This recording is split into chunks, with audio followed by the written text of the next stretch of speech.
Hello, dear students and parents. This is a liquid sanitizer.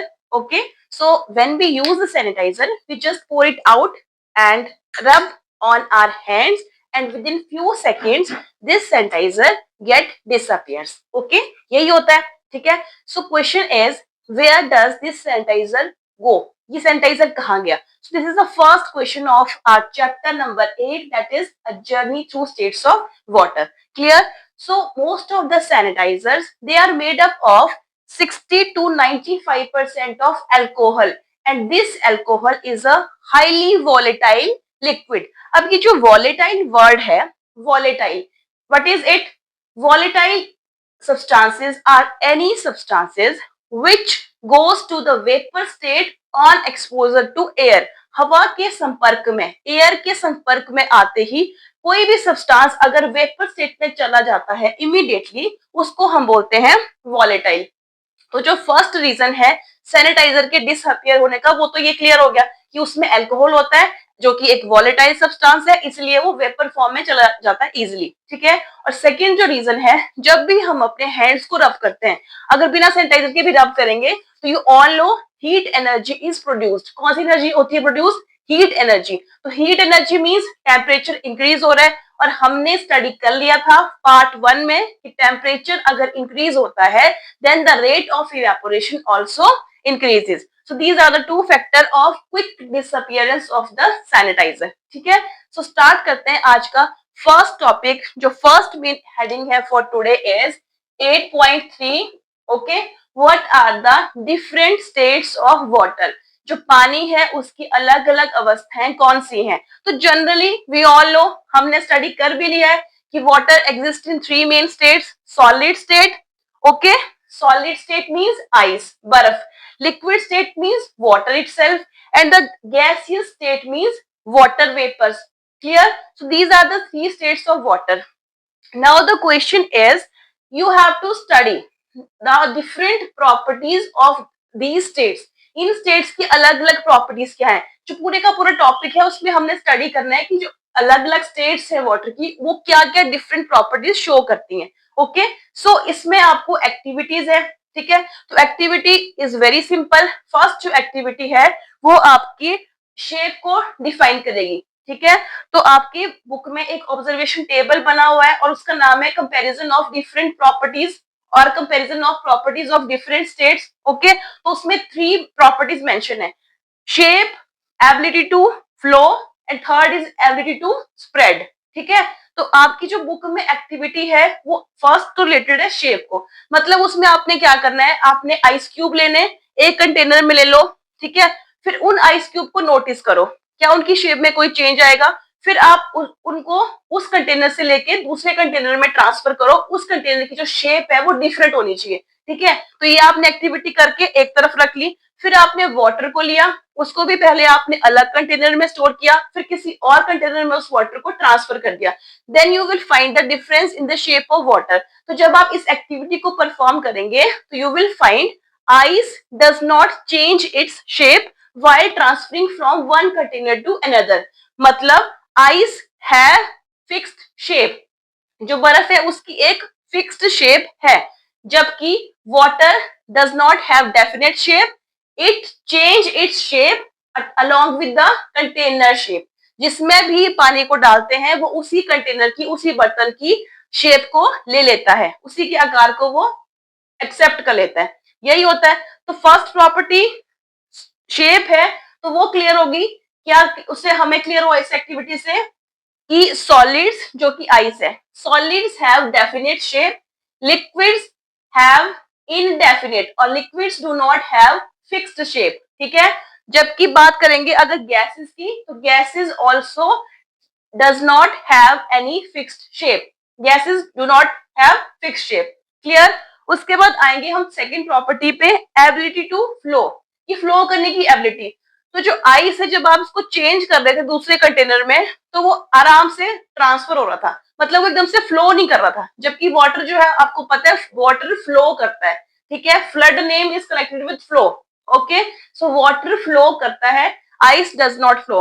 It means solids they do not have the ability to flow. Okay, solid does not possess the ability to flow, liquids have the ability to flow. और जब बात करेंगे हम gaseous state, जो third state है, तो gases have high speed to flow, gases बहुत speed के साथ फ्लो करती हैं। सेकंड प्रॉपर्टी क्लियर होगी। आते हैं अब थर्ड प्रॉपर्टी पे, that is ability to spread. तो अगर आप आइस के क्यूब को किसी प्लेट के ऊपर रखेंगे तो जब तक वो आइस है वो क्या करेगा, वो स्प्रेड नहीं होगा, वो फैलेगा नहीं, ठीक है। जबकि वाटर, हम सबको पता है कि वाटर की एबिलिटी होती है फ्लो करने की, हल्का सा भी हम वाटर कहीं पोर करते हैं तो वो क्या करता है, वो वाटर फ्लो करता है, ठीक है। वो कहीं ना कहीं को फ्लो करेगा, वो मूव करेगा, दैट वाटर विल फ्लो। मतलब liquids have the property to flow, solids do not flow. Clear. And जो गैसेस हैं they have very high ability to flow, उनकी अलग ही बात है, उनके पास जो एबिलिटी है फ्लो करने की वो सबसे ज्यादा है। तो इस टेबल के थ्रू हमने सॉलिड्स की, लिक्विड्स की और गैस की, जो कि वाटर की अलग अलग स्टेट्स हैं, ठीक है, फॉर्म्स हैं, उनकी प्रॉपर्टी को हमने स्टडी कर लिया। इतनी बात क्लियर हो गई, ठीक है। उसके बाद अब जो नेक्स्ट है कि ये सब जो ये प्रॉपर्टीज हैं ये एक्चुअली में इसने क्यों शो करी। Okay, so listen carefully. ये जो प्रॉपर्टीज है शेप्स की, फ्लो की या स्प्रेड की, these are dependent on the arrangement of particles और you can say atoms within the substance, ठीक है। जो वाटर है बच्चों, तीनों स्टेट्स में, चाहे वो सॉलिड है, चाहे लिक्विड है, चाहे गैस है, उस स्टेट्स में वाटर का फॉर्मूला सेम रहता है H2O। Okay, formula same, chemical composition same रहेगा। अब जो सॉलिड स्टेट होती है, this is a solid state, assume कर लिया, ठीक है। सॉलिड स्टेट के अंदर जो पार्टिकल्स होते हैं वो क्लोजली पैक्ड होते हैं, ठीक है। इस चीज को ध्यान से समझना। सॉलिड स्टेट में जो पार्टिकल्स होते हैं they are closely packed. Okay, तो क्लोजली पैक्ड होते हैं, they have strong intermolecular forces between them. Inter का मतलब है दो के बीच में, intra means within one. Okay, तो टू एडजेसेंट मॉलिक्यूल के बीच में there are strong intermolecular forces, so they do not move here and there, they have fix shape. इन फोर्सेस की वजह से, इस अरेंजमेंट की वजह से solids have fix shape, they do not spread, they do not flow easily. Clear होगी बात। बात करते हैं ये कौन सी स्टेट है, सॉलिड स्टेट, ठीक है। जब हम बात करेंगे लिक्विड स्टेट की, तो लिक्विड स्टेट में जो पार्टिकल्स होते हैं they are having a little distance between them. जो लिक्विड स्टेट है उसमें जो पार्टिकल्स हैं उनके बीच में डिस्टेंस होता है, ठीक है, बीच में डिस्टेंस होगा, गैप होगा। ओके, और वीक इंटरमोलिकुलर फोर्सेस, और जो इंटरमोलिकुलर फोर्सेस हैं दो मॉलिक्यूल के बीच में वो भी क्या हो जाएंगी, वीक हो जाएंगे। इसलिए जो लिक्विड है दे कैन फ्लो, वो फ्लो भी कर सकते हैं और स्प्रेड भी कर सकते हैं, साथ में दे do not have any fixed shape like water. Clear. Third बात करेंगे बच्चों गैसियस स्टेट की। तो गैसियस स्टेट में क्या होता है, जो मॉलिक्यूल्स होते हैं, जो पार्टिकल्स होते हैं, they are far away from each other. उनका एक दूसरे के साथ कोई कनेक्शन नहीं है, बहुत ज्यादा डिस्टेंस है, ठीक है। और जो इंटरमोलिकुलर फोर्सेस हैं they are very very weak, इसलिए जो गैसेस हैं they can easily flow, they can easily spread, they do not have any fixed shape. Shape भी फिक्स नहीं है, आराम से घूमती है, कौन सी, गैसेस की। तो इस टॉपिक का कंक्लूजन ये निकलेगा, solids have definite shape and definite volume, liquids have definite volume but no definite shape, and gases के केस में nothing is fixed, neither volume neither their shape. Gases के केस में हम वॉल्यूम को approximate मान के चलते हैं, एग्जैक्ट वॉल्यूम गैसेस का नहीं बता सकते, ठीक है। ये बात क्लियर हो गई। अब ये टॉपिक इसलिए भी इंपॉर्टेंट है, 9th क्लास का चैप्टर 1 सॉलिड लिक्विड और गैसेस पे बेस्ड है, तो जो आप ये बच्चे इसमें स्टडी कर रहे हो अभी, वो आप उस क्लास में भी स्टडी करोगे इफ सिलेबस रिमेन सेम, ठीक है। और इसमें आपको एक इंटरेस्टिंग एग्जांपल भी दिया हुआ है कि अगर आपके घर की किचन में खाना बन रहा है, इवन पड़ोसियों की किचन में भी जब खाना बनता है ना, तो हमें उसकी ऑर्डर, टेस्टी खाना है तो ऑर्डर आती है खुशबू, अगर जो जल रहा है तो हमें स्मेल आती है, ठीक है। तो वो हम तक कैसे पहुंचती है, थ्रू गैसेस। अब वो क्या है, गैसेस के वेपर है, ठीक है।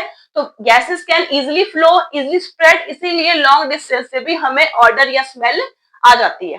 ठीक है, ये क्लियर हो गया। साथ में आपकी बुक में कुछ एग्जांपल्स हैं कि क्या वाटर की तरह कोई अदर सब्सटेंस है जो 3 स्टेट्स में एग्जिस्ट करते हैं।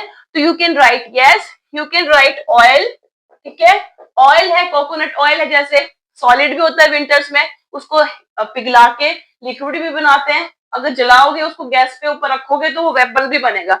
तो oil, ghee also, and milk, ठीक है, मिल्क के भी अलग अलग प्रोडक्ट्स होते हैं। तो ये सारे वो सब्सटेंसेस हैं which exist in more than one state, ठीक है। सो states of water, different states of water now clear to you, okay? Then come to the next topic, that is heading 8.4, how can we change the different state into one another, अलग अलग states को आप कैसे change करोगे, ठीक है, how can we change the different state into one another। तो अब डिफरेंट स्टेट्स हमने स्टडी कर ली, सॉलिड, लिक्विड एंड गैस, ठीक है। सॉलिड होती है फर्स्ट स्टेज, ठीक है, सॉलिड मतलब आइस, उसके बाद आता है लिक्विड, क्लियर। फिर क्या स्टडी किया हमने, गैस। ये तीनों स्टेट्स हमने वाटर की स्टडी करी।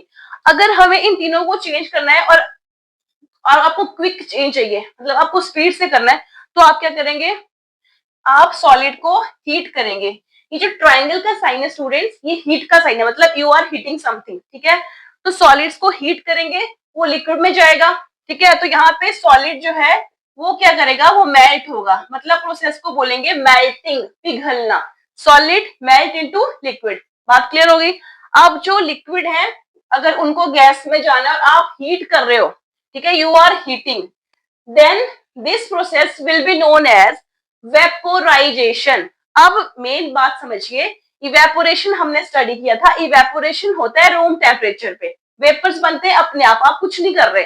बट जब आप स्पेशली उसको हीट दे रहे हो, आप उसको टेम्परेचर प्रोवाइड कर रहे हो, then this process is known as vaporisation, मतलब दोनों में वेपर ही बनेंगे, इवेपोरेशन में भी और वेपोराइजेशन में भी। बट इवेपोरेशन रूम टेम्परेचर पे होती है और वेपोराइजेशन में you are giving heat to a particular liquid, ठीक है। इस प्रोसेस को क्या बोल देंगे, वेपोराइजेशन, मतलब vapour formation from liquid, clear. और उसके बाद बन गई हमारे पास गैस, ठीक है। अगर हमें रिवर्स चलना है, अगर हमें गैस से लिक्विड करना पड़ेगा, तो क्या करना पड़ेगा बच्चों, हमें कूलिंग करनी पड़ेगी।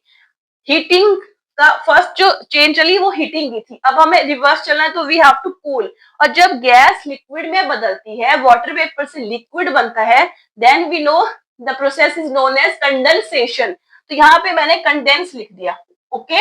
ये आपकी बुक में ये चार्ट टेबल है, आपको कंप्लीट करना है, सो लिसन केयरफुली। कंडेंस कर दिया और एक्चुअली में हुआ कैसे में, कूल, ठंडा हुआ, ठीक है, गैस ठंडी हुई तो वो लिक्विड बनी, process is known as condensation. अब जो लिक्विड है, अगर उसको सॉलिड में जाना है तब उसको भी ठंडा होना पड़ेगा, और उस प्रोसेस को हम क्या बोलते हैं, फ्रीजिंग। क्या बोलते हैं उसको, फ्रीजिंग। फ्रीजर करना पड़ता है ना वाटर को, तभी वो आइस बनता है, तो freezing, clear. Solid to liquid, liquid to gas, reverse चलेंगे। सॉरी, जो फर्स्ट चेन है solid to liquid, liquid to gas, वो हीटिंग है। और अगर रिवर्स चलेंगे, gas to liquid, liquid to solid, तो वो कूलिंग है। तो हमें क्लियर हो गया, we can change the states of water either by heating और आइदर बाय कूलिंग। और हर स्टेप की अलग अलग टर्म्स हैं, चाहे वो इवेपोरेशन रूम टेम्परेचर पे है, या वेपोरेशन बाय बॉइलिंग है, या फिर कंडेंसेशन है, या फिर मेल्टिंग है, क्लियर। तो ये वाला टेबल भी आपका कंप्लीट, ये टॉपिक भी कंप्लीट, ठीक है। इस टॉपिक में ही एक आपको इंपॉर्टेंट इंफॉर्मेशन है, atmospheric water generator, AWG, which is a machine that collect water from humid air। जो आसपास ह्यूमिड एयर है उससे वाटर कलेक्ट करती है, और उस वाटर के जो वाटर वेपर है ह्यूमिड एयर में, उनको चेंज करती है ड्रिंकेबल वाटर में, जिस पानी को पी सके, ठीक है। तो it is a important term, atmospheric water generator, so you can note it down, ठीक है। अब जैसे सॉलिड, लिक्विड, गैस, वाटर के केस में हुआ, तो वैसे ही आपकी बुक में है लिखा हुआ कि वैक्स जो है, ठीक है, मोम जिसको हम बोलते हैं, तो ये यस, उसको भी हम ऐसे चेंज कर सकते हैं, कैसे, वैक्स सॉलिड है, हीट करोगे तो वो लिक्विड फॉर्म में आएगा, फर्दर हीट करोगे तो वेपर हो जाएगा। वैसे ही milk, oil and ghee are also the examples.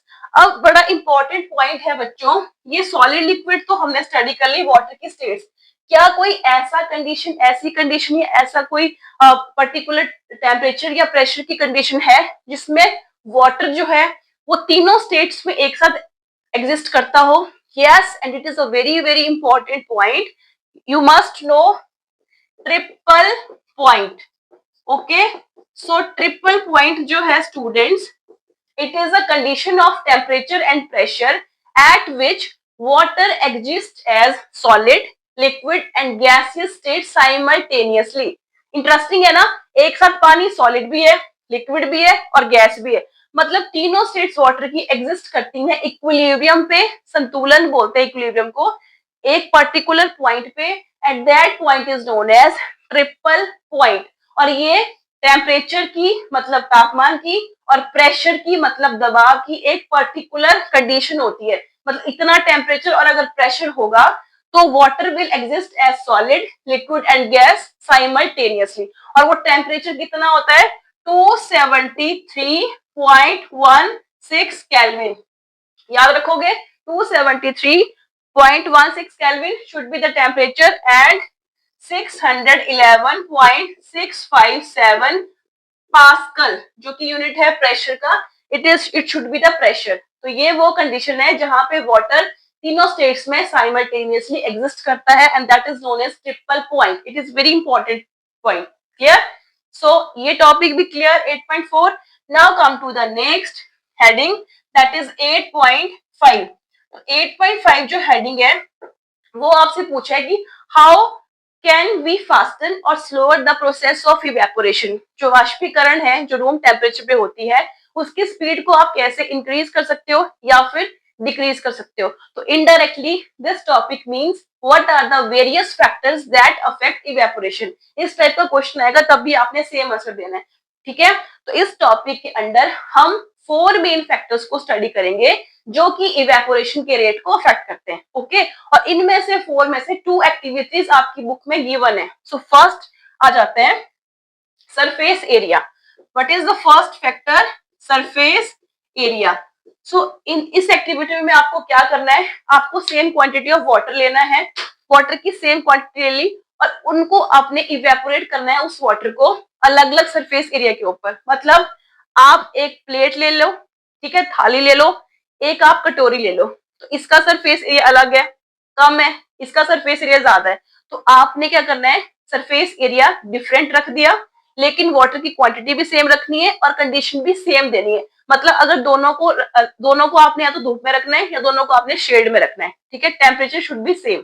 Okay, फिर आपने नोटिस करना है कि इन दोनों में से पहले किसका पानी गायब होगा, पहले किसका पानी इवेपोरेट होकर एटमॉस्फेयर में जाएगा. तो you will find larger surface area will result in faster evaporation. अगर सरफेस एरिया ज्यादा होगा तो इवेपोरेशन स्पीड के साथ होती है. क्यों?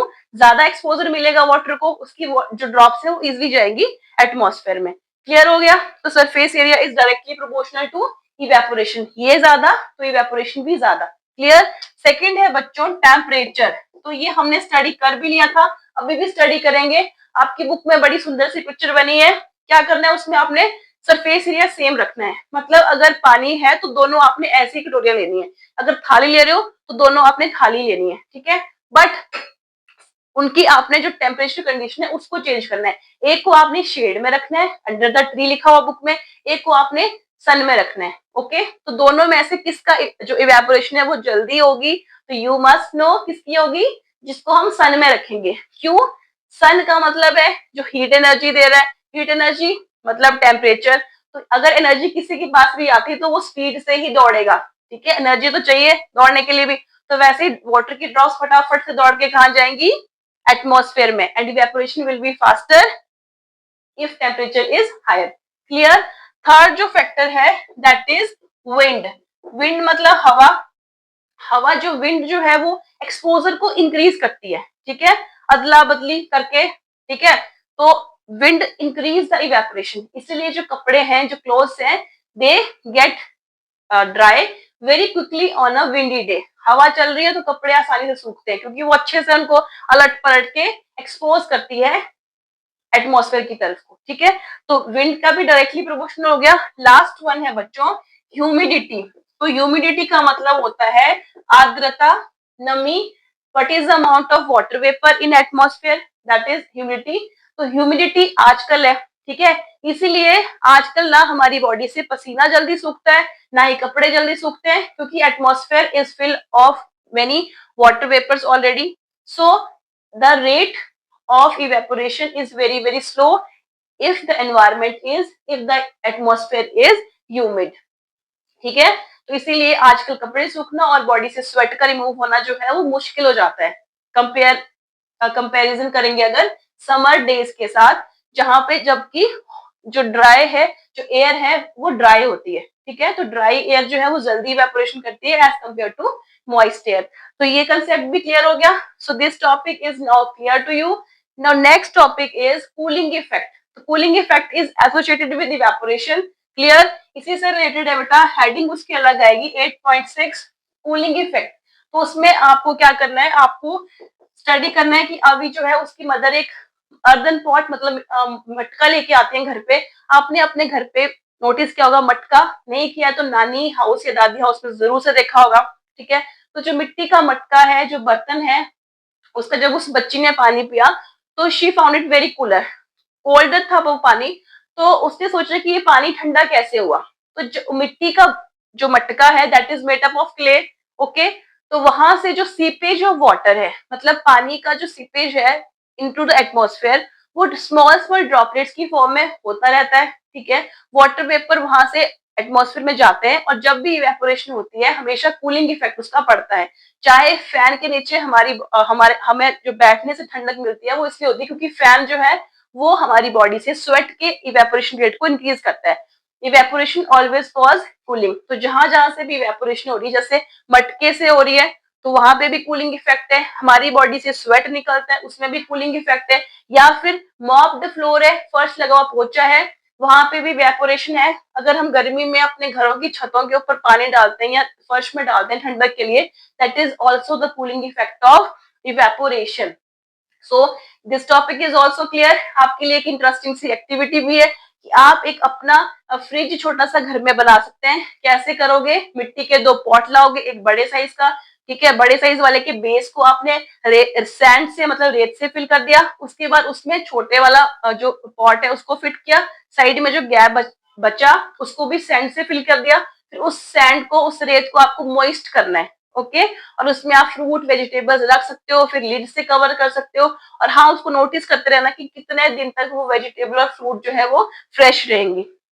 ठीक है। सो ये आपके लिए एक्टिविटी है, इंटरेस्टिंग है। If you find time you can do it. Clear. उसके बाद आते हैं इस चैप्टर के लास्ट टॉपिक पे, how do clouds cause rain. जो क्लाउड्स है बच्चों, ठीक है, 8.7 ये हेडिंग आएगी। क्लाउड्स जो है बादल, वो वर्षा कैसे करते हैं। इंटरेस्टिंग टॉपिक है ना। सो अगर इसको एक सिंपल से वे में हम बोलेंगे देन व्हाट विल यू से, कि जो क्लाउड्स है, ठीक है, clouds are made up from the water vapor that are evaporated in the atmosphere. Water vapor combine with the dust particle and form tiny droplets. These tiny droplets combined with one another to form a big droplet which is visible in the form of cloud, and this cloud finally come to the earth in the form of rain। मतलब क्या हुआ, जो water vapour हैं जो atmosphere में गए, ठीक है, जो वाटर वेपर एटमॉस्फेयर में गए वो आपस में फिर क्या, एटमॉस्फेयर में एक लेवल तक जाएंगे, फिर वो ठंडे होंगे, दे कूल डाउन, फिर आसपास डस्ट पार्टिकल होंगे, उनसे वो कंबाइन करके टाइनी ड्रॉपलेट बनाएंगे, छोटी बूंद बनाएंगे। Tiny tiny droplets will combine to form a big droplet जिसको हम क्लाउड बोलेंगे। फिर क्या होगा, क्लाउड का जब साइज बढ़ेगा और वो हैवी हो जाएगा, not able to hold the water droplets, then it fall on the surface of earth either in the form of rain और hail मतलब ओलावृष्टि और स्नो मतलब बर्फ। ठीक है। तो इस तरह से क्लाउड जो है वो रेन कर देते हैं। ये तो हमारी बात समझ में आ गई कि ये होता है। इवेपोरेशन हमने स्टडी कर लिया था।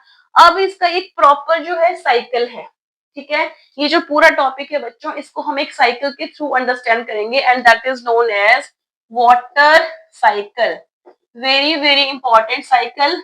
6th क्लास में आपकी साइंस स्टार्ट होगी है, 10th तक, 11th तक, 12th तक आप खूब साइकिल पढ़ोगे, चाहे वो कार्बन साइकिल है, चाहे ऑक्सीजन है, चाहे नाइट्रोजन है। और अभी आपका फर्स्ट साइकिल है that is water cycle. Okay. तो इसको अंडरस्टैंड करने के लिए ये स्टार्ट होएगा वाटर बॉडी से, ठीक है।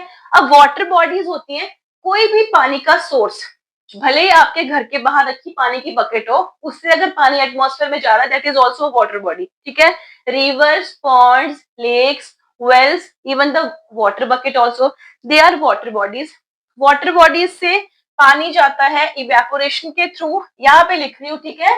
इवेपोरेशन इज द प्रोसेस, वाष्पीकरण जो रूम टेम्परेचर पे हो रहा है, आप कुछ नहीं कर रहे हो, वो सनलाइट में होता है, ठीक है। इवेपोरेशन के प्रोसेस से वाटर बॉडी से पानी जाता है एटमॉस्फेयर में, ये अर्थ का एटमॉस्फेयर है, ठीक है।